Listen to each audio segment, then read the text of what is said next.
Glede na to, da je varuh konkurence vzel glasovalne pravice večini vaših lastnikov, kako ocenjujete, kako vpliva to na poslovanje? Videli smo danes nobenemu predlogu za nadzornika ni bil sprejet. Poglejte, neposrednega vpliva na poslovanje Mercatorja to nima. Neposrednega vpliva na poslovanje Mercatorja to nima, ima pa seveda vpliv na možnost uresničevanja svojih upravljalskih upravičenjev teh delničarjev, ki se jih tiče. Mi smo vse sklepe, odločbe in odločbe Urada za varstvo konkurence v celoti spoštovali in pač delničarji in določenim delničarjem vzeli glasovalna upravičenja. Zaradi tega je bilo na koncu na skupščino prijavljenih le približno 28% celotnega kapitala. Ti, ki pa so lahko glasovali, so pa normalno glasovali in tudi izglasovali vse sklepe, ki sem jih prej omenil. Tako da je skupščina potekala popolnoma nemoteno in tudi nobeden od delničarjev ni napovedal nikakršne izpodbojne tožbe na katerikoli od sprejetih sklepov. Tako da lahko rečemo, da je skupščina potekala normalno in da so bili tudi vsi ključni predlagani sklepi sprejeti.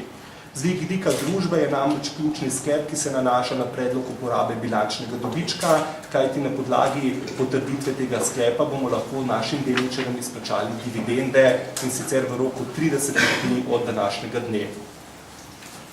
Se pravi, da doseže glasovanje, če se ne vplivajo tako rekoč. Niso vplivali in ne vplivajo. Tisti, ki nima glasovalnih pravic, seveda jih ne more uveljavljati. To je tako, kot da na skupščino ne bi bili prijavljeni. Mislim, še eno vprašanje, če lahko.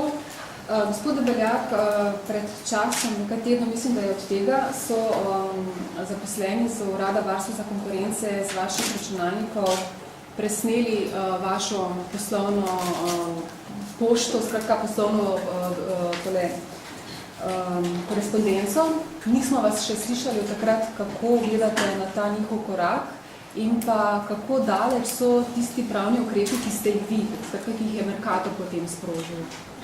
Poglejte, jaz lahko tu samo rečem, da Mercator posluje samostojno, neodvisno od kateregakoli konkurenta in v skladu z običajno trgovsko prakso. To smo tudi v obsežni dokumentaciji Uradu za varstvo konkurence predložili, tako da v bistvu sem prepričan, da poslujemo popolnoma zakonito in v skladu z normalnimi evropskimi trgovskimi običaji. In bomo naredili tudi vse, da bomo to strokovno in pravno dokazali. Kar pa se tiče tehničnih pravnih postopkov, pa zato nisem strokovnjak, bi pa morda kolegico Aljančič-Faležev, članico uprave, ki je tudi pravnica, prosil, da vam morda odgovori na vaše vprašanje. Pa preden odgovori, kako komentirate trditve varuha konkurence, da bi prav v tej elektronski pošti po njegovem mnenju lahko bili dokazi o kartelnem dogovarjanju med trgovci? Kartelnega dogovarjanja Mercatorja s katerimkoli drugim konkurentom ni. Naše poslovanje je v skladu z običajnimi trgovskimi praksami in to smo z obsežnimi dokazi in ekspertnimi mnenji tudi že dokazali.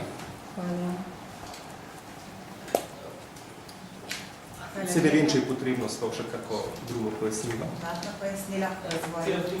Gospod Debeljak, zdaj bo hvala minilo leto dni od tega, ko vas je vladajoča politika proglasila za enega največjih krivcev za inflacijo, za podražitev izdelkov. Me zanima, ali se vam je to recimo bi lahko zdaj v tem letu dni ocenili, da se vam je to kaj poznalo za nazajno poslovanje.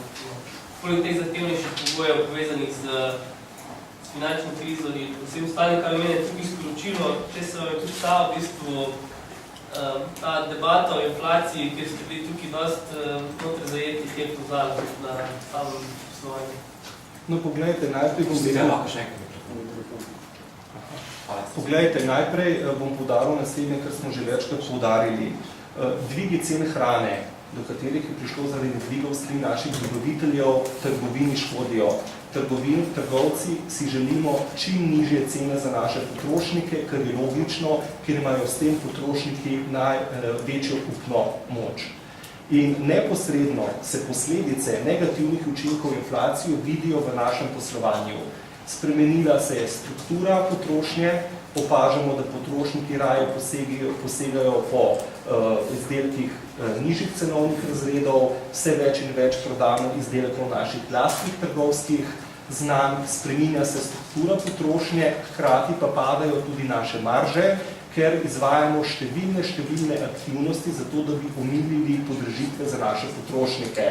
In torej inflacija oziroma podražitev hrane in podražitve drugih izdelkov imajo neposredne negativne posledice za Mercator, kar se tudi vidi v tem, da nam je dobiček v prvi polovici letošnjega leta glede na lansko leto padel, ker vseh teh negativnih učinkov nismo mogli kompenzirati z izboljšanjem stroškovne učinkovitosti.